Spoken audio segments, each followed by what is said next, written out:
Hi, I'm going to show you some of the manual functions on the Sony NX30 and what you can and cannot do. Because when I was looking before I bought the camera, I wanted to see some of those things in action. I saw a lot of people showing the stability assist, and it's fantastic. It's not quite a Steadicam, but it's pretty close, and it's heads and tails above any other camera I've used. So the way they've configured the manual functions on the Sony NX30 is you can assign them to this little rotating dial to the side of the left hood, or you can access them through the LCD screen menu.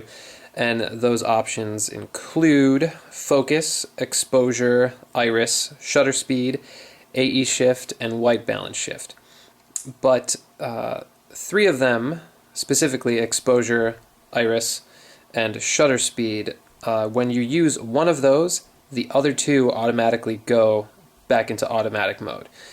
So you can only use one of those at a time, but the other ones will stay in effect. So for example, if you, I'll show you an example over here, but if you can set your focus at whatever value you want, and then also set your AE shift at whatever value you want, and set your white balance shift at whatever value you want, and then you can go in and select either exposure, iris, or shutter speed, and the previous values that you put into place will stay where you left them. The only ones that move, unfortunately, are the ones that you probably want the most, but requires the most technology and programming to put in. That's why this camera is cheaper. So the exposure and the shutter speed and the iris will move if you move one or the other of those three. And I'll show you a little demo over here. So, hopefully what this will show you is some of the low lighting capabilities here. We're going to cut it down to just two of these little spots. They're probably 60 to 80 watts, I would say, and you can tell it looks pretty good, and the camera is shooting in full automatic mode. I don't have on the low light assist right now, so if I did, it would brighten up some of the colors, and obviously I don't have on night shot, or you would be seeing everything over there would be green. And just let's see what happens here if I push night shot. There you go. So you can see, I mean, it's totally dark over there. I just have those little two spots behind me, and you can see my horribly messy basement. And again, this is without the low light assist that would enhance this a little bit. So now let's bring it back to here and let the autofocus kick in, and also just to give you an idea of what the light will do. If I turn on the light, it does reach pretty far. Obviously, you can tell it's kind of small, but you know, when everything else is blacked out, it does give you a little bit of oomph, but not too much. And let's turn that light off. Okay, so back to our manual functions here. The first thing I'm going to do is set into place the ones that will not change when you adjust other ones, and just so that way you can see, in fact, that they do stay where you put them. So first, I'm going to hold down my manual button, which brings up the menu on my LCD screen.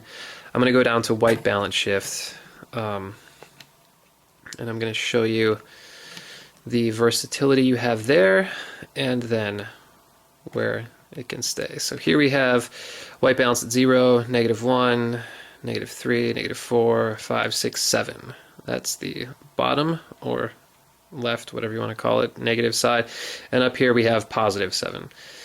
So that's your window, again, all the way down to 0, and -7 all the way up to +7. I'm going to keep it at +7 just so you can see. It's easier to tell, you know, it's the extremes than it is the in-betweens. So I'm going to leave it all the way at +7. Then I'm going to go to AE shift, select that, and I'll show you the room to play with they give you here.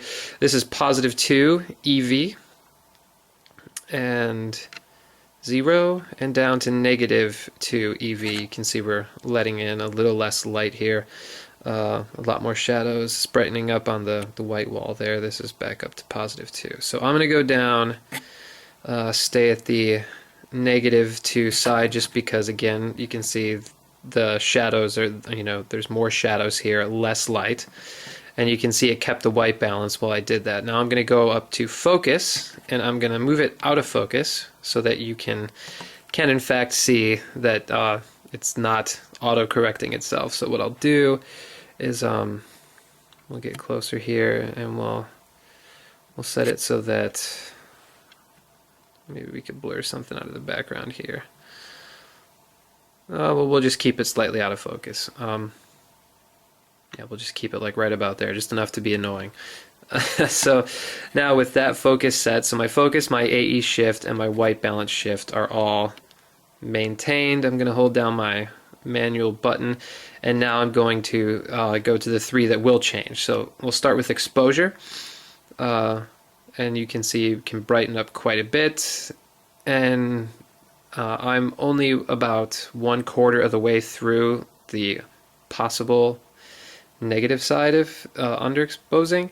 I'm about halfway down right now, and you can see it's obviously pitch black, but we don't have too much light in here. So I'll bring it back up all the way. There we go. And so I'll leave it there just so you can see what happens when we go down. And you'll notice it's still out of focus. It didn't auto-correct the focus. And we're going to go to iris, and when I push the button now, you'll see that it drops what I just did with the exposure. So now with the iris selected, obviously you're not going to be able to see it too great because I made it out of focus. But just to nonetheless, here we are at f1.8 and increasing all the way, and obviously it lets in less light and less light until it closes completely right there. And then I'll work my way back down.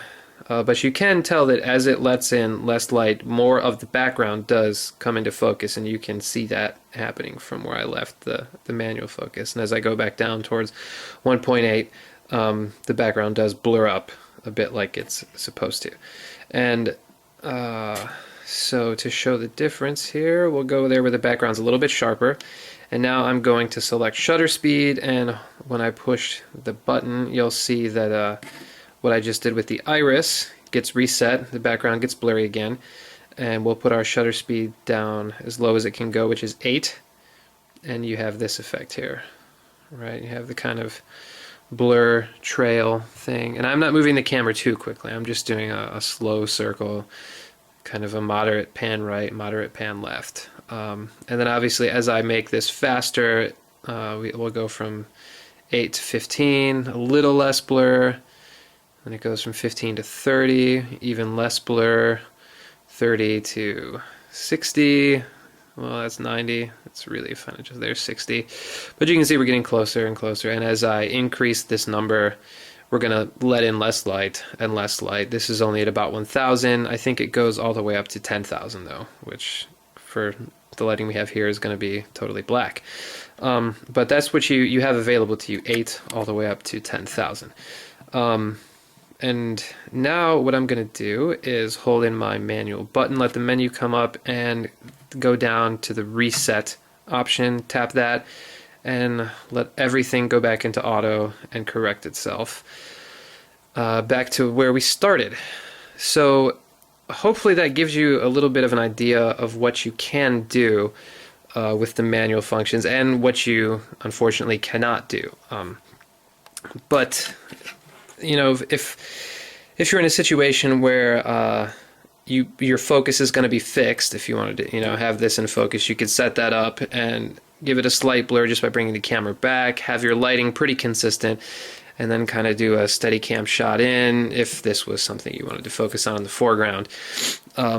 So you know, it might help you in one way or another.